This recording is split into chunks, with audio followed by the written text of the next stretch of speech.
সুদের লেনদেন করতেছেন, আপনি একটু আল্লাহরে ভয় পেতেছেন না? একটু ভয় পেতেছেন না? আপনাকে তো ধরা দিতেই হবে। ধরা দিতে হবে কিনা ভাই বলেন? ধরা দিতেই হবে।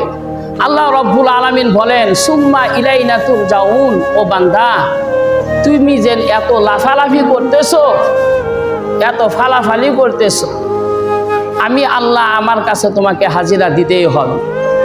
আজকে দুনিয়ার বুকে বক্স বাজায় মাটি কাঁপাইতেছেন, মনে রাখেন সময়ের ব্যবধানে আপনি যেদিন কবরে যাবেন, কবর আপনার রূহকে কাঁপাবে। চিল্লা বলো, কথা ঠিক না ব্যাঠি?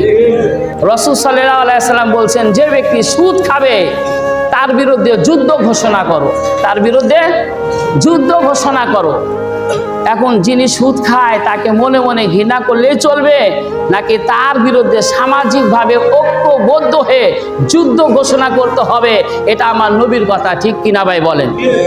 যিনি সুদ খায়, আপনি বললেন যে হুজুর মনে মনে ঘৃণা করি না, রাসূল বলছে যে তার বিরুদ্ধে যুদ্ধ ঘোষণা করো।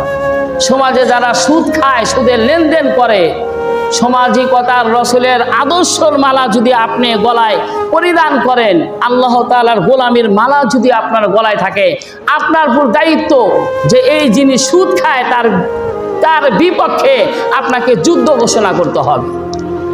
কিন্তু ভাই, আমাদের হালাত কি এই পর্যায়ে আছে ভাই বলেন?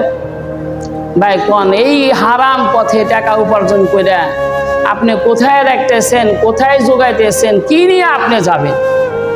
এই জন্য সুদকে বয়কট করতে হবে আমাদের পুরা সমাজ থেকে, ঠিক কিনা ভাই বলেন?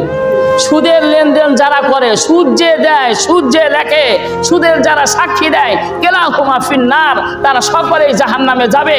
এই কথার ভিতরে কিঞ্চিত পরিমাণ সন্দেহ নাই। চিল্লা বলা কথা, ঠিক না ব্যাটি? এই জন্য ভাই, দুনিয়ার হালাত কোথায় গেল? দুনিয়ার হালাত কোথায় গেল ভাই?